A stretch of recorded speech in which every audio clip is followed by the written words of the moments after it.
সভাপতি সংগঠনের নেতৃবৃন্দ সবাইকে জানাই রাষ্ট্রপতি জিয়া রহমানের পূর্ণভূমি বগুড়া জেলা সংগ্রামী সালাম, আসসালামু আলাইকুম।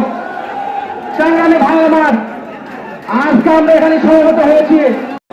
আপনারা জানেন আমাদের শ্রদ্ধেয় নেত্রী, সাবেক তিনবারের সফল প্রধানমন্ত্রী, বিএনপি চেয়ারপারসন দেশনেত্রী বেগম খালেদা জিয়ার নিঃশর্ত মুক্তির দাবিতে সমাবেশ। এই স্বৈরাচার বিনা ভোটার শেখ হাসিনা সরকার যতদিন ক্ষমতায় থাকবে ওনাকে মুক্তি দিবে না।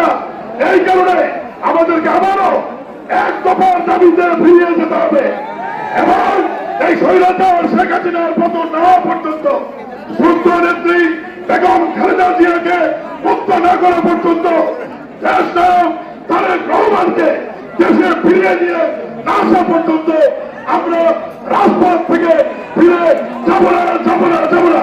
বগুড়া জেলাবাসীর গর্ব আমাদের দেশনেত্রী বেগম খালেদা জিয়ার মুক্তি এবং তার স্বাস্থ্য চিকিৎসার জন্য আজকে যে বিক্ষোভ সমাবেশ, এই বিক্ষোভ সমাবেশে শ্রদ্ধেয় এবং সম্মানিত সভাপতি আমাদের শ্রদ্ধেয় বগুড়া পৌরসভার মেয়র এবং মুক্তির জন্য আজকে বগুড়াবাসী রাজপথে নেমে এসেছে। বন্ধুবাদ দিতে হবে বন্ধুরা আমার।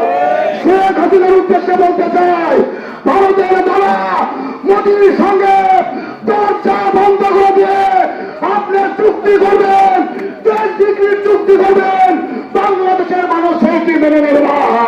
এমন একটি সময় আসবে পার্থক্যজনিত কারণে আপনি যখন অসুস্থ হয়ে যাবেন, বাংলাদেশের ডাক্তারেরা আপনার চিকিৎসা সেবা বয়কট করবে। বন্ধুরা আমার, প্রস্তুত হয়ে যান, রাজপথে আসেন, রাজপথে থাকেন।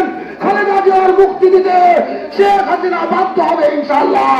এই আশাবাদ, এই আকাঙ্ক্ষা ব্যক্ত হয়ে বক্তব্য শেষ করছি। খোদা হাফেজ। বাংলাদেশ জিন্দাবাদ। শহীদ জিয়া অমর হক, বেগম খালেদা জিন্দাবাদ, দেশ নায়ক তারেক রহমান জিন্দাবাদ, বগুড়ার বিএনপি জিন্দাবাদ। তার চিকিৎসার জন্য আজকের এই সমাবেশে সম্মানিত সভাপতি বগুড়া জেলা বিএনপির সভাপতি রেজাউল করিম বাদশা, আজকের প্রধান অতিথি সাবেক বিমান বাহিনী চিফ, সাবেক এয়ার মার্শাল। মুক্তি মুক্তি মুক্তি চাই, মুক্তি মুক্তি মুক্তি চাই, মুক্তি মুক্তি মুক্তি চাই। আর একটু জোর হলে ভালো হতো, আকাশ থেকে শোনা যায় না। আল্লাহ রহমতে পৌঁছে দিতে হবে তো।